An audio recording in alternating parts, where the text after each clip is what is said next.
Okay, आज जो चीज़ हम लोग देखने वाले हैं ये भाई बहुत बहुत इम्पॉर्टेंट है। ठीक है, अच्छा चलो, बहुत बहुत बहुत इम्पॉर्टेंट है।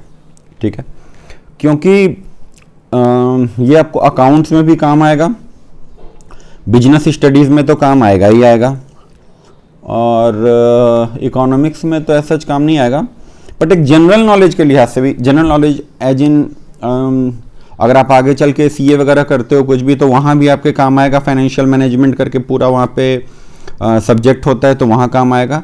ये बेसिक अंडरस्टैंडिंग आपको डेवलप करनी है। ठीक है, जैसे फॉर एग्जाम्पल इसको पहले हल्के हल्के से समझते हैं। जो इसमें बहुत सारे टर्म्स ऐसे होंगे जो आपको अभी दिक्कत आएगी समझने में, जो आपने अभी तक नहीं सुना है। नए नए टर्म दिखेंगे, जैसे फॉर एग्जाम्पल अगर देखो, variable cost, contribution, operating fixed cost, EBIT, financial fixed cost, अच्छा इंटरेस्ट तो मालूम है, अर्निंग बिफोर टैक्स, फिर टैक्स, फिर अर्निंग आफ्टर टैक्स। ठीक है, और पिछले साल एक हमारे स्टूडेंट थे, उन्होंने क्या करा था, हमने बोला अर्निंग बिफोर टैक्स है, इसमें से टैक्स जब दे देंगे, जैसे नहीं, फॉर एग्जांपल देखो, हमने बात करी थी ईबीआईटी, इसमें से जब इंटरेस्ट दे देंगे तो बचता है ईबीटी। फिर हमने बोला इसमें से टैक्स भी दे देंगे तो क्या बचेगा, तो उसने जवाब दिया था बड़े अच्छे से कि सर बचेगा ईबी। इंटरेस्ट दे दिया तो ईबीटी बचेगा, और टैक्स भी दे दिया तो ईबी बचेगा। यू मे और मे नॉट, माइट और might not appreciate the joke, लेकिन इसको समझते हैं थोड़ी देर में। ठीक है, ओके, चलो फिलहाल देखते हैं यहाँ पे आप कहाँ से शुरू करें। हाँ जी, तो यहाँ पे देख रहे हो सारे टर्म, काफ़ी सारे टर्म्स हैं जो कि आपको नहीं मालूम, और ये हमें सीखने हैं आज के डेट में, ये सारी चीज़ें। तो आज की क्लास बहुत इंपॉर्टेंट होने वाली है भाई, ध्यान से देखिएगा। 11th के नॉलेज से शुरू करते हैं। 11th में हमने पढ़ा था, याद है, ट्रेडिंग अकाउंट बोल के एक चीज़ होती थी। ट्रेडिंग अकाउंट में हम लोग क्या करते थे भाई, यहाँ पे सेल्स लिखते थे, फिर दुनिया भर के खर्चे लिखते थे, यहाँ पे ओपनिंग और क्या होता था, परचेज, और क्या होता था तुम्हारा direct expenses, other direct expenses, क्योंकि ये सभी डायरेक्ट एक्सपेंसेस ही हैं। इधर क्या होता था, क्लोजिंग स्टॉक, तो इधर क्या आ जाता था आपका ग्रॉस प्रॉफिट। ठीक है, इसी को, अच्छा ये जो पूरा इलाका है, ये कहाँ गया, ये जो पूरा इलाका है अमीबा पैरामीशियम टाइप का, यही इलाका क्या है, इसको हम लोग शॉर्ट में बोल सकते हैं COGS, बोल सकते कि नहीं, मानते हो बात को। तो अच्छा, उसके बाद फिर हम लोग क्या पढ़ते थे, PL अकाउंट। PL अकाउंट में ये GP जाता था वहां पे, तो हमने कर दिया बाय GP, और इधर फिर हमारा क्या था, ओपनिंग। फिर अच्छा, किसी को अगर याद आए, कोई हमारा स्टूडेंट जिसने कि हमसे 12th अभी कर रखा है, जिसने 12th का पेपर दे दिया है, और अगर उसको ध्यान आए कि ये वाला किसने करा था, EBIT में से इंटरेस्ट गया तो EBT, और में से टैक्स भी चला गया तो EB। ओके, अगर ये किसी को ध्यान आए तो मुझे बताइएगा। ओके, चलो आगे देखते हैं फिलहाल के लिए। एक सेकेंड, चलो जी, यहाँ पे बाय ग्रॉस प्रॉफिट होता है, और यहाँ पे फिर क्या, ये ओपनिंग क्या है, अरे ओपनिंग नहीं लिखना भाई, यहाँ पे क्या लिखना है हम लोगों को, जो भी इनडायरेक्ट एक्सपेंसेस हैं, जैसे हम लोग लिखते थे सैलरी, रेंट, डेप्रिसिएशन, इंटरेस्ट वगैरह वगैरह वगैरह वगैरह। तो यहाँ पे क्या आता था, नेट प्रॉफिट। याद आया कि नहीं आया, ये याद आ गया। अभी इसी को हमने एक टेबल के फॉर्मेट में, एक टी शेप में बनाया है। क्या इसी चीज को एक स्टेटमेंट के फॉर्म में भी बनाया जा सकता है। स्टेटमेंट के फॉर्म में देखो, चीजों को लिखने के 2-3 तरीके होते हैं, एक ही चीज को लिखने के कितने तरीके हो सकते हैं, बात को समझिएगा। ये देखिए, मैं आपको एक चीज जो है ना, वो 3 तरीके से लिख के दिखाता हूं, 3 तरीके से, समझे क्या 3 तरीके। पहला तरीका टेबल के फॉर्म में, यानी टी शेप में। दूसरा तरीका स्टेटमेंट की फॉर्म में, और तीसरा तरीका हमारा इक्वेशन की फॉर्म में। 3 तरीके से आप किसी भी चीज को लिख सकते हैं। जैसे फॉर एग्जाम्पल, चलो इस एग्जाम्पल के अंदर भी एक एग्जाम्पल देखते हैं। सपोज करिए इधर हमने लिखा 100 बाय कुछ भी, हमको नहीं मालूम क्या लिखा यार, 100, इधर लिखा 60, तो बताइए इधर क्या बनेगा, 40, ताकि ये दोनों मैच कर जाए। मानते हैं? मान लीजिए इसका नाम है हमारा S, इसका नाम है D और इसका नाम है G, कोई ऐतराज? या इसका नाम है C, इसका नाम है C, तो इसका नाम है G, ओके, कोई ऐतराज नहीं। इसी चीज को तुम्हारा इक्वेशन फॉर्म में कैसे लिखा जा सकता है? बताओ बताओ, इक्वेशन फॉर्म में कैसे लिखा जा सकता है? अच्छा, कोई ऐसी कोई मिस्ट्री तो है नहीं। ऐसा आपको मालूम है सेल्स है, सी आपको मालूम है COGS है, और जी आपको मालूम है ग्रॉस प्रॉफिट है। कोई मिस्ट्री तो है नहीं ऐसी। और ये जो हमने बनाया ये क्या है? ट्रेडिंग अकाउंट है। अब मुझे ये बताइए कि इसी चीज को इक्वेशन फॉर्म में कैसे लिखा जा सकता है? दोनों तरफ आपका इक्वल होना चाहिए, यानी आप लिख सकते हो COGS plus gross profit is equal to sales. अच्छा, इसी को ऐसे लिखा जा सकता है, COGS को उस तरफ फेंक के आओ तो क्या बनेगा? Sales minus COGS is equal to gross profit. लिख सकते हैं? नहीं लिख सकते? एक तरीका प्रेजेंटेशन का ये हो गया, दूसरा तरीका प्रेजेंटेशन का ये हो गया। इसी चीज को अगर मुझे आप कहेंगे स्टेटमेंट के रूप में प्रेजेंट करने के लिए, तो मैं कैसे कर सकता हूं? सेल्स माइनस COGS, अमाउंट यहां पे लिख दिया, मान लीजिए हमने जो भी अमाउंट है, कितना लिया था अभी? 100 और 100 और 60, तो आपका क्या निकल के आता है? ग्रॉस प्रॉफिट कितना? 40। यहां भी देखिए अपन क्या कर सकते हैं, 100 माइनस 60 बराबर 40। ये 3 तरीके हैं लिखने के भाई, 3 तरीके, ध्यान से सुनो। पहला है टेबल फॉर्म T शेप में, दूसरा है आपका इक्वेशन फॉर्म में, और तीसरा आपका है स्टेटमेंट फॉर्म में। सेम चीज है। पहले बताइएगा सोच के, समझ के, कि क्या ये तीनों चीजें आपको समझ में आ रही हैं कि सर एक ही चीज को लिखने के 3 अलग अलग तरीके, अंतर कोई नहीं। ये बात समझ में आ गई? तो इसी चीज को देखते हैं। अगर यहां तक समझ में आ गया तो इसी चीज को देखते हैं। आपने ट्रेडिंग PL पढ़ रखा है, ये देखो आपने ट्रेडिंग PL पढ़ रखा है, इसको मिटाएं हम। अगर आपको जरूरत लगे तो आप इसको पॉज करके नोट कर सकते हैं। अभी फिलहाल के लिए इसको मिटाते हैं, या फिर जगह है अपने पास क्या? हाँ, इधर जगह है ना। ट्रेडिंग PL जो हमने बनाया है, ये देखो ये किस फॉर्म में है? ये वाला, ये पूरा का पूरा, ये पूरा का पूरा कहाँ गया? अरे थोड़ा सा और ऊपर ले जाओ, सॉरी। हाँ, ये जो पूरा पूरा हमने बनाया है, ये किस फॉर्मेट में है? ये आपका टेबल बना हुआ है। इसी टेबल को स्टेटमेंट फॉर्म में भी लिख सकते हैं क्या? अगर स्टेटमेंट फॉर्म में लिखेंगे तो कैसे लिखाएगा जरा देखें। और ये ना, ये ठीक नहीं है, इसको हटा देते हैं फिलहाल के लिए, क्योंकि अब आपको मालूम है कि हम करने क्या वाले। चलो भाई, आप हट जाओ, आप हटो हटो हटो हटो, सब हट जाओ, हट जाओ। इसको हटाना था क्या? इसको रहने दें क्या? तुम लोग हट जाओ यार, तुम्हारी जरूरत नहीं है। ओके, ये देखो हम लोग ऐसे लिख सकते हैं क्या? सेल्स माइनस, डायरेक्ट एक्सपेंसेस भी बोल सकते हो, और आपको अगर दूसरे तरीके से बोलना है तो आप ऐसे भी बोल सकते हो COGS, क्योंकि COGS क्या होता है? Opening plus purchase. आपने अगर फाइनेंशियल स्टेटमेंट पढ़ रखा है, आपको मालूम होगा, chapter financial statement without adjustment, तो आपको मालूम होगा COGS माने क्या होता है sir? Opening plus purchase plus direct expenses minus closing. तो आ गया ना सब भाई? ठीक है, डायरेक्ट एक्सपेंसेस नहीं, अदर डायरेक्ट एक्सपेंसेस, तो आप इसको COGS बोलो, डायरेक्ट एक्सपेंसेस बोलो, सब चलता है। तो यानी यहां पे क्या आ जाता है? ग्रॉस प्रॉफिट माइनस आप क्या करते हो इसमें? इनडायरेक्ट एक्सपेंसेस, तो क्या आ जाता है आपका? Net profit. समझ में आई बात? यही चीज हम लोग 11th में कैसे पढ़ा करते थे? टेबल बना के T शेप में पढ़ा करते थे। 12th में आपको स्टेटमेंट फॉर्म में पढ़ना होगा, उसका नाम जानते हो क्या होता है? उसका नाम होता है statement of profit and loss.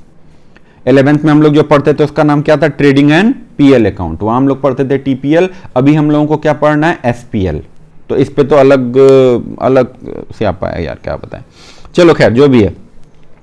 तो अब देखिए, आपको ये सब समझाने के लिए करा जा रहा था कि ये सारा स्ट्रक्चर हम लोग बना रहे हैं, किधर गया हमारा स्ट्रक्चर? ये जो चीज बन रही है, ये कुछ नहीं है भाई। इस चीज को अगर आप चाहो ईमानदारी से तो T शेप में भी बना सकते हो। इस चीज को आप चाहो तो आपके क्या बोलते हैं, इक्वेशन फॉर्म में भी बना सकते हो। लेकिन हम लोग यहाँ पे किस तरीके से बना रहे हैं? स्टेटमेंट के तौर पे। स्टेटमेंट के तौर पे जब आप कोई चीज को बनाते हो, उसको देखना, ऑब्जर्व करना, उससे कंक्लूजन ड्रॉ करना आसान होता है। इसीलिए इसीलिए जितनी कंपनीज हैं वो आज के डेट में अपना जो प्रॉफिट एंड लॉस स्टेटमेंट बनाती है वो एसपीएल के रूप में बनाती है, टीपीएल के रूप में नहीं बनाती। बात आपको समझ में आ रही है ना। जितनी भी कंपनीज हैं, देखो जो प्रोप्राइटर हैं, सोल प्रोप्राइटर है, वो ट्रेडिंग पीएल बना सकते हैं, जो पार्टनरशिप फर्म है वो ट्रेडिंग पीएल बना सकती हैं, लेकिन कंपनी के लिए मैंडेटरी हो गया है कि उसको क्या बनाना है, एसपीएल बनाना है। और वो किस तरह से बनता है सर, हमारा स्टेटमेंट फॉर्म में बनता है, क्योंकि इसको ना ऑब्जर्व करना, एनालाइज करना, इसमें से कोई चीज ढूंढ के निकालना, वो क्या होता है, रिलेटिवली आसान होता है। और एक और इंपॉर्टेंट बात, ये भी आपके अकाउंट में पढ़ना है कि कंपैरिजन अगर आपको करना हो, से फॉर एग्जांपल दो कंपनी में कंपैरिजन करना हो, हीरो में हीरो होंडा, हीरो मोटोकॉर्प और मान लो फॉर एग्जांपल बजाज में अगर कंपेयर कर रहा हो, तो वो स्टेटमेंट फॉर्म में कंपेयर करना आसान होता है रेदर आपके टी शेप में करने के। या फिर सपोज करो 2 साल है, मारुति कंपनी है, उसके 2 साल को हमको एनालाइज करना है, 2010 एंड 2020, तो वो जब आप स्टेटमेंट फॉर्म में बनाओगे ना तो उसको कंपेयर करना आसान होता है। ठीक है, ये चीज हम लोग देखेंगे जब हम लोग अकाउंट से पढ़ेंगे comparative and common size statement, तो वहां पे हम लोगों को ये चीज देखने को मिलेगी। ठीक है, चलिए आगे देखते हैं फिर हम लोग आगे क्या करना है इसके अंदर। अभी चलो चलो चलो चलो भाई देखते हैं। तो यहाँ पे सबसे पहले इंपॉर्टेंट चीज आती है कि सेल्स रहेगा, वेरिएबल कॉस्ट, कंट्रीब्यूशन वगैरह वगैरह सारी चीजें एक एक करके सबको एनालाइज करते हैं। ठीक है, चलिए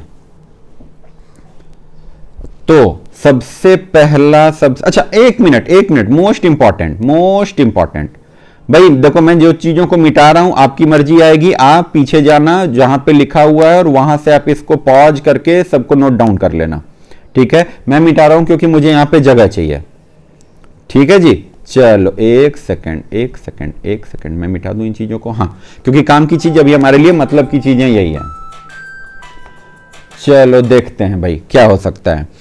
अच्छा यहां पे कुछ टर्म्स ऐसे हैं जो कि आपको मालूम नहीं है, जैसे वेरिएबल कॉस्ट आप नहीं जानते, कंट्रीब्यूशन नहीं जानते, ऑपरेटिंग फिक्स्ड कॉस्ट क्या है सर, ईबीआईटी वगैरह वगैरह सारी चीजें क्या है। चलो फटाफट से देखते हैं, आराम से, कोई जल्दबाजी नहीं। सेल्स तो जानते हो, सेल्स किसको बोलते हैं, सेल्स जानते हैं आप लोग। चलिए सेल्स हमने मान लिया, फॉर एग्जांपल हमने सेल्स को मान लिया कितना, 1 लाख, हमने 1 लाख रुपए सेल्स मान लिया। ठीक है, अब देखो सेल्स हमने 1 लाख रुपए मान लिए। वेरिएबल कॉस्ट किसको बोला जाता है सर, वेरिएबल कॉस्ट का मतलब होता है ऐसा कॉस्ट जो सेल्स के हिसाब से कम ज्यादा होता है। ज्यादा सेल्स होगी तो वो कॉस्ट भी आपका बढ़ेगा। देखो सेल्स कैसे होती है, पहले प्रोडक्शन होता है फिर सेल्स होती है, और जितना प्रोडक्शन है, प्रोडक्शन से वो डायरेक्टली रिलेटेड होता है, एसोसिएटेड होता है, यानी वहां पे कोरिलेशन है।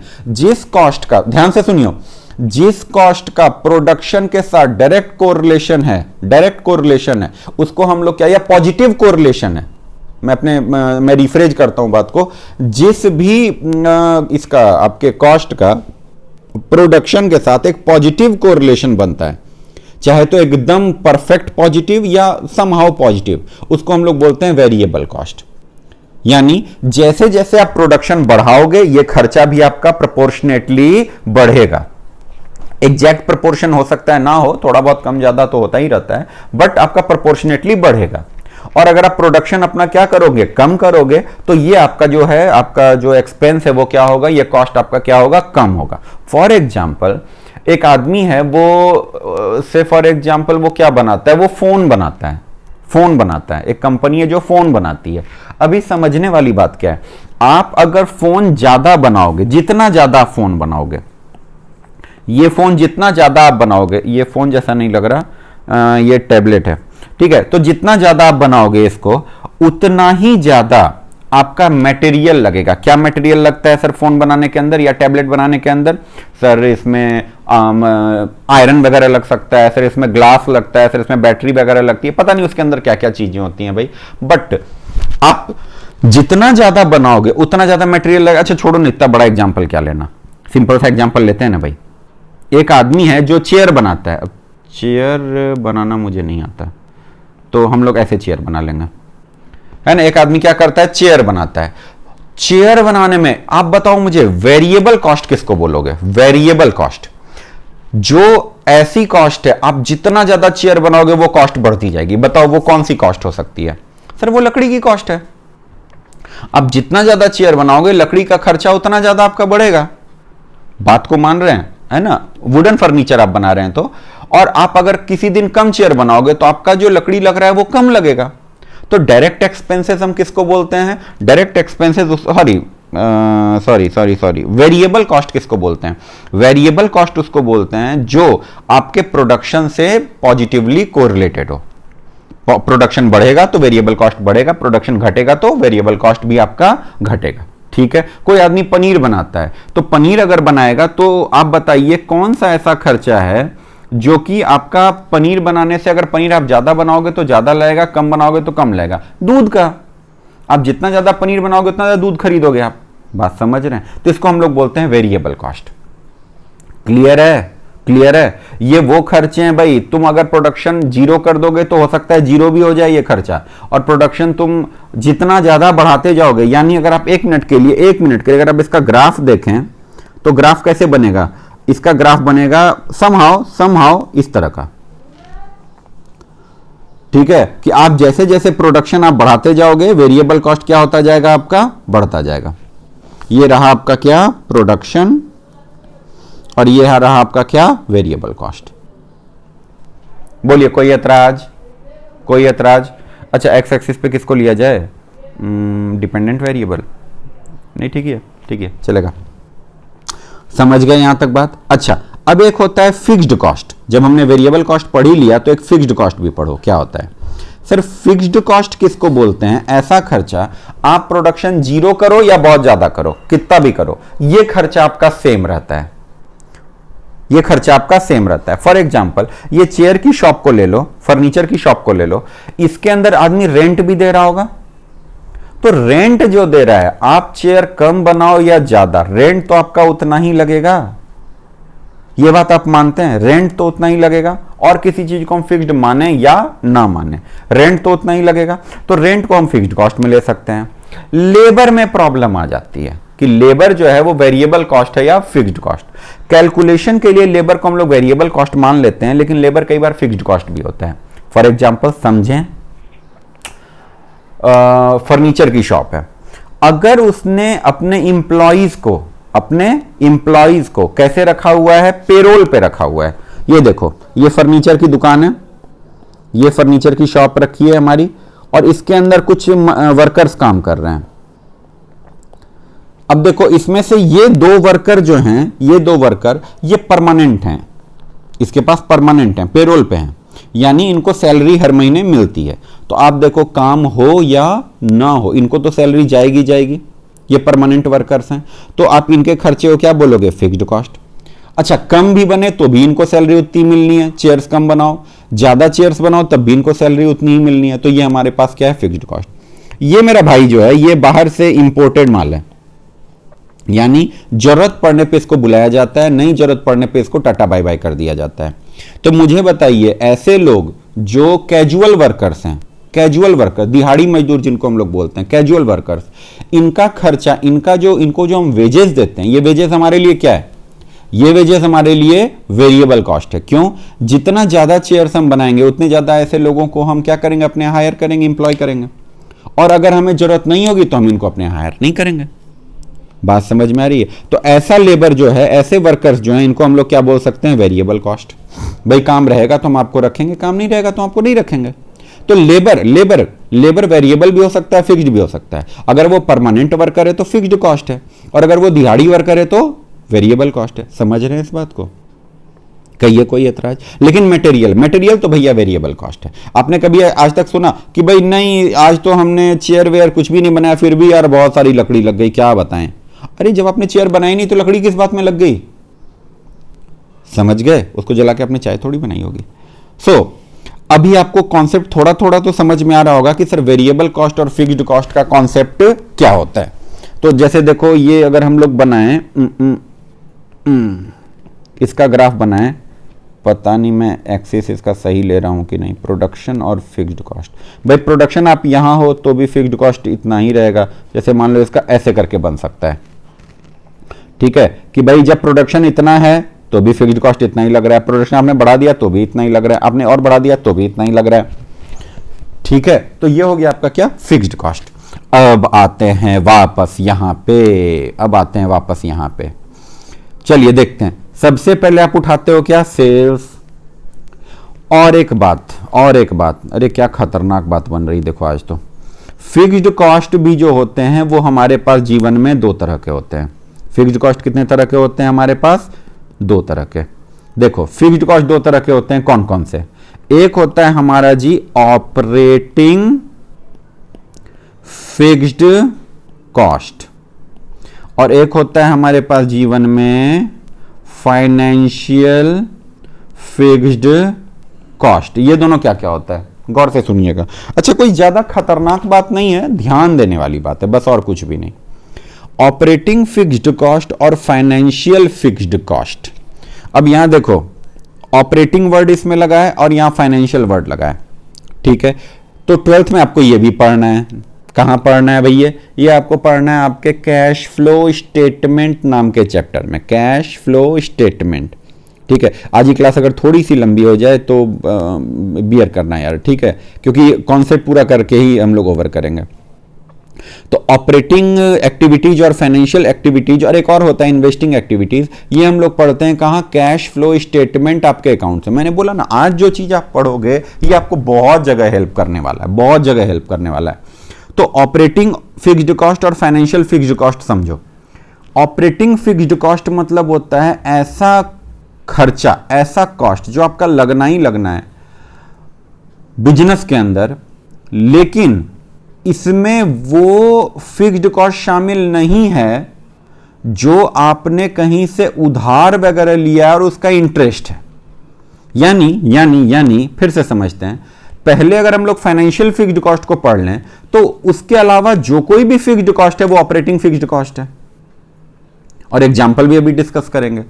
फाइनेंशियल फिक्स्ड कॉस्ट का एग्जांपल क्या हो सकता है? इसका सबसे प्यारा और बढ़िया एग्जांपल है, प्यारा और खतरनाक, interest on loan. Interest on loan ये एग्जांपल है किस चीज का? फाइनेंशियल फिक्स्ड कॉस्ट का। फाइनेंशियल एक्टिविटी माने होता है लोन लेना। आपने लोन ले लिया, ओके, लोन लेना, कैपिटल लेना, ये सब फाइनेंशियल एक्टिविटीज मानी जाती हैं। आपने लोन ले लिया, लोन ले रहे हो तो एक खर्चा तो आपका बंद गया, चाहे आप काम करो या ना करो। आपने लोन लेके एक फैक्ट्री डाल दी, अभी आपका प्रोडक्शन 2 महीने से रुका हुआ है, तो क्या करोगे? इंटरेस्ट देना बंद कर दोगे क्या? इंटरेस्ट तो देते रहोगे ना। तो इंटरेस्ट ऑन लोन, लोन लेना एक फाइनेंशियल एक्टिविटी है और इंटरेस्ट एक फिक्स्ड कॉस्ट है, ये देना ही देना है। इसीलिए इंटरेस्ट ऑन लोन, देखो एक मिनट, इंटरेस्ट हो गया फिक्स्ड कॉस्ट, लोन हो गया फाइनेंशियल एक्टिविटी, इसीलिए इंटरेस्ट ऑन लोन क्या है? Financial fixed cost. समझ में आ तो नहीं गया है ना? अगर समझ में किसी को नहीं आया हो तो बताना भाई अलग से।